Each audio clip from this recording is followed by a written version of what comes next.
ରାଜପୁତ୍ର ଅକସ୍ମାତ ମୃତ୍ୟୁ ମୁଖରେ ପଡ଼ିବାରୁ ଚତୁର୍ଦିଗରେ ବିଳାପଧ୍ୱନି ଉତ୍ଥିତ ହେଲା। ସପତ୍ନୀମାନେ ବି କପଟରେ ଉଚ୍ଚ କଣ୍ଠରେ ରୋଦନ କଲେ। ରାଜା ପୁତ୍ର ଶୋକରେ ବିହ୍ୱଳ, କେଶବସନ ସ୍ଖଳିତ। ଏହା ଦେଖି କୃତଦ୍ୟୁତି ବିଧାତାଙ୍କୁ ନିନ୍ଦା କଲେ ଏବଂ ମୃତ ପୁତ୍ରକୁ ସମ୍ବୋଧନ କରି ବିଳାପ କଲେ। ସମସ୍ତଙ୍କୁ ଶୋକଗ୍ରସ୍ତ ଏବଂ ବିବେକ ବୁଦ୍ଧିହୀନ ଦେଖି ଅଙ୍ଗିରା ନାରଦଙ୍କୁ ଘେନି ଉପସ୍ଥିତ ହେଲେ। ଶୁକ ଉବାଚ ଶୁଣ ସାନନ୍ଦେ କୁରୁ ଶ୍ରେଷ୍ଠ, ସେ ମୃତ ପୁତ୍ରର ନିକଟ ଶୋକରେ ଜ୍ଞାନ ଭ୍ରଷ୍ଟ ହୋଇ ଚିତ୍ରକେତୁ ପଡ଼ିଅଛଇ। ନାରଦ ଅଙ୍ଗିରସ ଦୁଇ ମିଳିଲେ ତାର ପାଶେ ଯାଇ, ଉତ୍ତମ ବାକ୍ୟ ମାନ କହି ବୋଧୁ ଅଛନ୍ତି ରାଜା ଚାହିଁ। ମୋ ଚିତ୍ରକେତୁ ନୃପବର, ତୁମେ ଯା ପାଇଁ ଶୋକ କର। କୋହର ଏକି ସଟଇ, ତୁହି ଏହାର କିବା ହୋଇ। ଏହାର ପୂର୍ବେ ସୁତ ତୁହି, ପିତା ତୁ କେତେ ଜନ୍ମ ହୋଇ।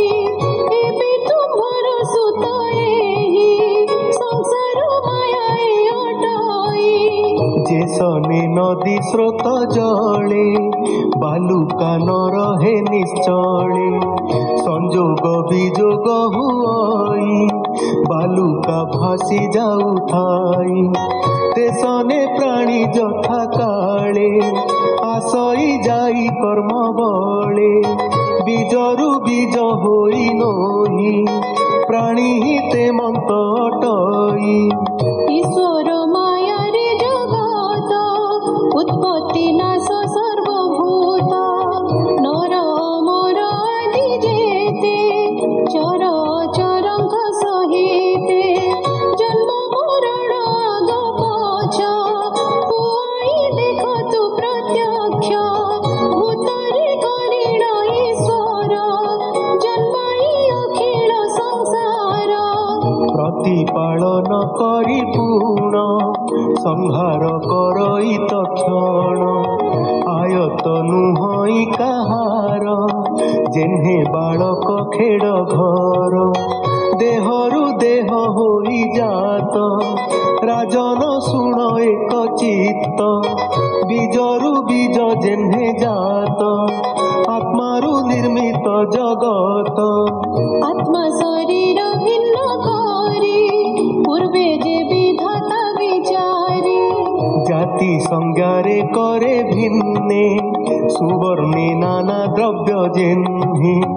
ଉତ୍ତମ ବାକ୍ୟ ବିପ୍ରଙ୍କର, ଶୁଣିଆ ସ୍ୱସ୍ଥ ନୃପବର। ମଳିନ ମୁଖ ଆପଣାର, ପୋଛିନ କହଇ ମଧୁର। ଚିତ୍ରକେତୁ ବାଚ, ଏ ତୁମ୍ଭେ ବିପ୍ର ଦୁଇ ଜଣ। ଅଶେଷ ଜ୍ଞାନେ ପରିପୂର୍ଣ୍ଣ, ଜ୍ଞାନୀ ମାନକେ ତୁମ୍ଭେ ବର।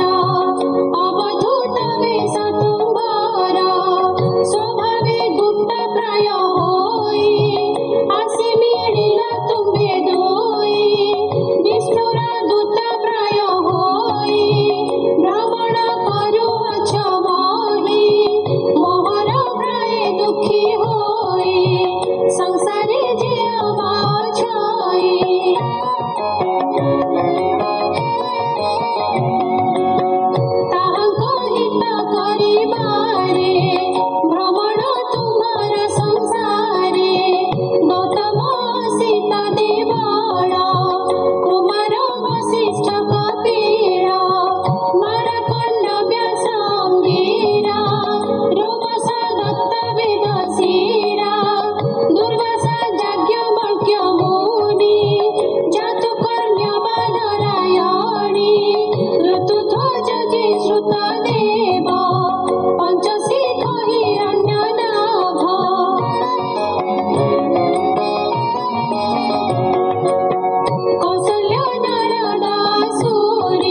ଚିତ୍ରକେତୁ ନୃପ ବର ମୁଁ ଦେଇଥିଲି ଏ କୁମର ଅଙ୍ଗିରା ନାମଟି ମୋହର ଏ ଦେଖ ବ୍ରହ୍ମଙ୍କ କୁମର ପରମ ବିଷ୍ଣୁ ଭକ୍ତ ଏହି ନାରଦ ବୋଲି ଯାକୁ କହି ଶୋକ ସାଗରେ ମଗ୍ନ ତୋର ଦେଖିଲୁ ଯହ ନୃପ ବର ତୋହର ଯୋଗ୍ୟ ଏ ନୁହଁ ଏହା ବିଚାରି ଆମ୍ଭେ ଦୁଇ ତୋଠାରେ ଅନୁଗ୍ରହ କରି ଅଇଲୁ ଶୁଣ ଦଣ୍ଡଧାରୀ ବ୍ରାହ୍ମଣ୍ୟ କୃଷ୍ଣ ଭକ୍ତ ହେଉ ଶୋକେ ନ ବୁଢ଼ ମହାବାହୁ ପୂର୍ବେ ତ ଗୃହେ ଆସିଥିଲି ପରମ ଜ୍ଞାନ ଦେବି ବୋଲି ପୁତ୍ର ବିଷୟ ମନ ତୋର ଜାଣି ନ ଦେଲୁ ପୁତ୍ର ବର ଏବେ ତୁ ପୁତ୍ର ଶୋକ ଭର ଅନୁଭବିଲୁ ନୃପ ବର ଐଶ୍ୱର୍ଯ୍ୟ ଦ୍ୱାରା ଗୃହ ଧନ ଭୃତ୍ୟ ମାତ୍ୟ ପ୍ରିୟଜନ ବିଷୟ ରାଜ୍ୟ ସୈନ୍ୟ କୋଶ ଆତ୍ମା ପୁରଣେ ନୁହେଁ ତୋଷ ଏ ସର୍ବ ଶୋକ ମୋହ କର ଭୟ ଉଦବେ ଘର ଘର କର୍ମକୁ ଧ୍ୟାଇ ଯେଉଁ ଜନ କରଇ ନାନା କର୍ମ ମାନ ନାନା କର୍ମରେ ମନ ତାର ପ୍ରବେଶ ହୁଏ ନିରନ୍ତର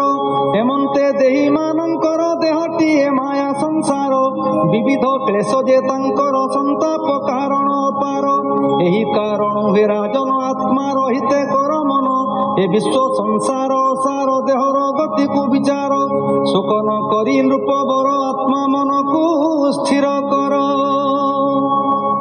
ନାରଦ ଉବାଚ ଏ ଯେ ମୋହର ମନ୍ତ୍ର ଦୀକ୍ଷା ସୂଚି ହଇଣ କର ଶିକ୍ଷା ଏ ବିଦ୍ୟା ଧରି 7 ଦିନ ଦେଖିବୁ ପ୍ରଭୁ ଶଙ୍କର୍ଷଣ ପଦ ପଙ୍କଜଟି ଯାହାର ଆଶ୍ରୟ କରିଣ ଶଙ୍କର ସର୍ବ ବିଷୟକୁ ଛାଡ଼ିଲେ ତକ୍ଷଣେ ସେ ପଦ ଲଭିଲେ ତୁମ୍ଭେ ବିଦ୍ୟାର ପ୍ରସାଦେ ତାହା ଲଭିବ ପ୍ରମାଦେ ବୋଲଇ ଦାସ ଜଗନ୍ନାଥ ହରିଚରିତ ଭାଗବତ इति श्रीमद्भागवते महापुराणे पारमहंस्यां संहितायां चित्रकेतु सांत्वनं नाम 15 अध्यायः।